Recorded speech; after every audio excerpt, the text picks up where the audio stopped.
në një formulë brenda, në një institucion brenda partisë që për raste të tilla që të gjykoj ka legitimitet Berisha për ta quajtur masakër elektorale dhe për të vazhduar të shkelë statutin, nuk ka. Pra të flasim siç janë rregullat e demokracisë, që bazohet në institucione.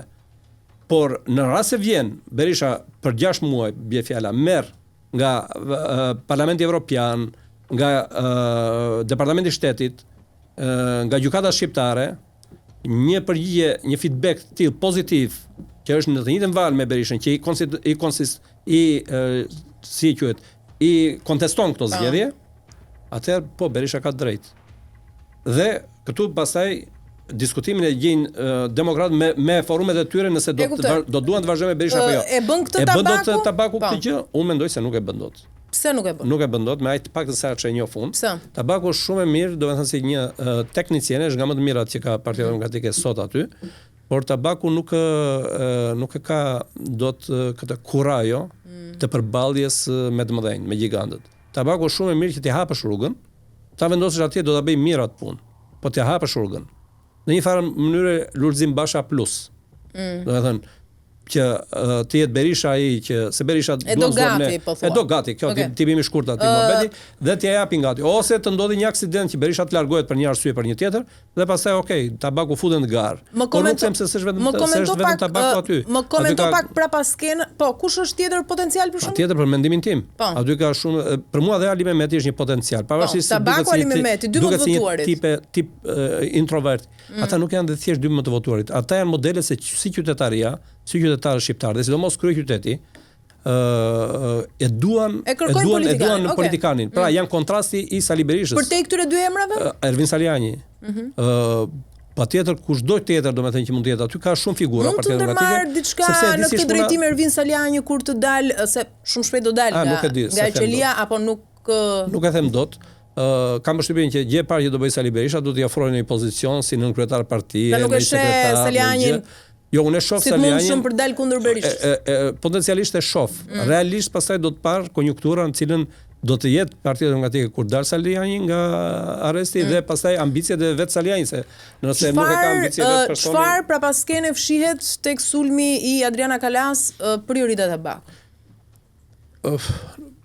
Të them që është një xhelozimi disgrash, disëmrash, nuk mjafton për të dhënë argumentin. Kështu që them që fakti që sulmohet Jorida Tabaku, pra sulmohet një model, se thash edhe një herë, Ali Mehmeti dhe Jorida Tabaku ishin modeli i kontrastit të Berishës. Këto nuk e durojnë dot. Dhe thash edhe këtë tjetër, ata nuk e kanë falur dot pozicionin. Dhe është çështja e vendit, e hapësirës që kryhet brenda partisë. Janë dy modele që s'bashkëtojnë dot me njëra tjetrën. Totalisht personal i Adriana Kalas apo ka më shumë se kaq? Me aq sa njoh fund mënyrën se si funksionon underground Partia Demokratike ka më shumë se sa kaq.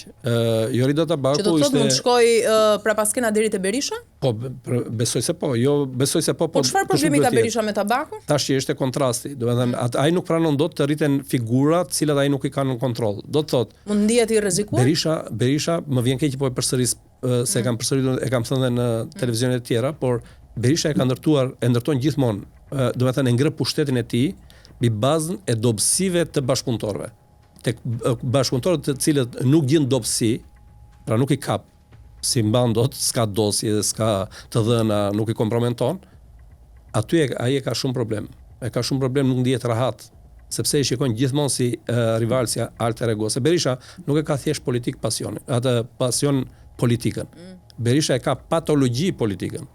Do të thënë, ditën që Berishës do t'i mbaroj, nuk do të jetë më në politik dhe nuk do të jetë më i pari politikës, jo thjesht të jetë politik.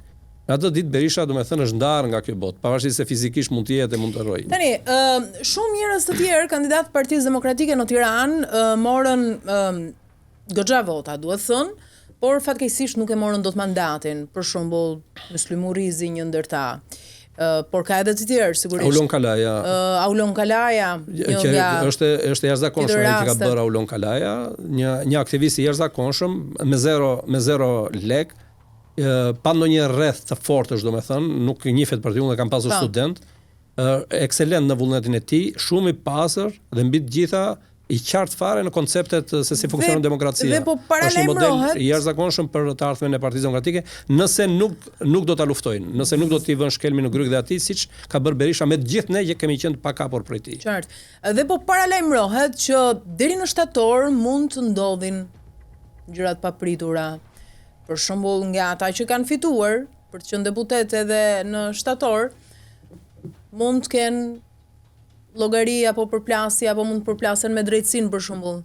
Dhe kështu lista bën firo nga fituesit dhe futen në parlament edhe këta që nuk arritën dot. Sikur të ndodhte kështu do ishte shumë mirë.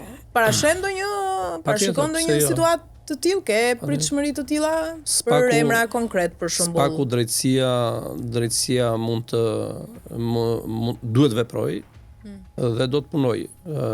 Unë nuk jam në fakt në çështjet e informacionit brenda partisë Myslimi Mamer. Ka shumë informacion, e njeh rrethin e njohjes se ka të jashtëzakonshëm. E ka ndihmuar shumë fakti kur ka qenë në komisionin në Komisionin Sigurisë në Parlament në 97-2001 dhe Myslimi ka më shumë informacion se unë. Pra më shumë nëse do shtojnë në një gjë, do ta prish, kështu që ta lëm me aq sa ka thënë Myslimi në këtë aspekt. Pra ai ka informacion që do të ndodhi, domethënë do të goditen deputet që ka futur Berisha në listë të mbyllur ose të hapur, nuk e të hapur s'është se ka fituar njëri, por në listë të mbyllur dhe kështu do të jeni rradha Myslimi Murizi dhe uroj të ndodhi. Të vjen keq për ndonjë emër në veçanti që nuk arriti të futej në parlament, për ndonjë emër ose ndoshta nga ata që kanë fituar dhe që nuk do doje të fitonin. Po, kam shumë patjetër. Emra konkret kam shumë. Për shembull, Andi Mustafaj do doja të ishte, pavarësisht se s'më pëlqeu momentet e fundit fushatës e teproi me këto pantonimën, domethënë. Okej, të mos zgjatemi shumë tek emrat, nga një koment i shkurtër. Do doja të ishte në parlament. Akil Kraja do doja të ishte, Aulon Kalaja pa diskutim që do doja të ishte. Janë shumë të rinj edhe të reja tjetër. Po ndonjë nga ata që ka fituar dhe që sigurisht që ka Myslimin e quajmë të miqën, ë? Jo. Në preferencën time. Flas nga ata që kanë fituar dhe që ti nuk do doje që të ishin. Kanë fituar, domethënë kanë fituar se kanë qenë listën e mbyllur. Fillojmë nga Gjirokastra, domethënë. Aty në Gjirokastër Sali Berisha ka bërë krim. Jo pse e vendosi vetëm këtë radhë, domethënë. Të vendosësh të njëjtin person 3 herë, kur nuk ka pikë në lidhje me atë. Pa diskutim. Shumë njerëz mund ta marrin si konflikt interesi, por e kam kaluar atë emocion. Sepse natyrisht ai në 2017, në 2021 atë vend ma mori mua, Sali Berisha, jo Tritani. Dhe Lulzim Basha bashkë me të i punësori i Sali Berishës. Sepse demokratët e Gjirokastër nxorën mua në atë kohë, po mund të nxirrin edhe dikë tjetër. Pra kishin nevojë për një figurë lokale. Se si figurë lokale Vangjell Tavo nga 0 vota që kishte Lëvizja Socialiste për integrim, arriti të barazonte Partinë Demokratike në numrin e votave në qark. Sepse ato janë mësuar me figurë lokale, duan të është qark i vogël, të gjitha e njohin njëri tjetrin dhe duan të kenë një lidhje shumë të afërt, shumë të ngushtë.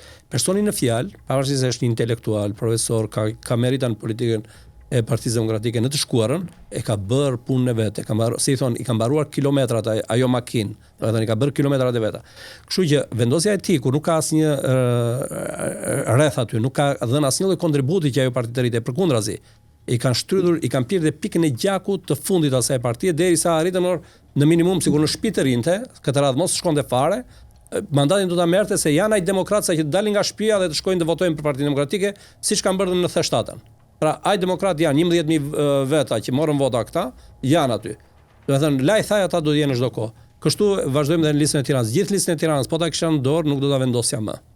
Sepse me përjashtim në një përjashtim të vogël, nuk mund të them për Belin Kılliçin dhe atë çunin e Fari Balliut, më thuaj Klevis Balliun, sepse tek e fundit janë të rinj dhe kanë bërë disa akte, domethënë.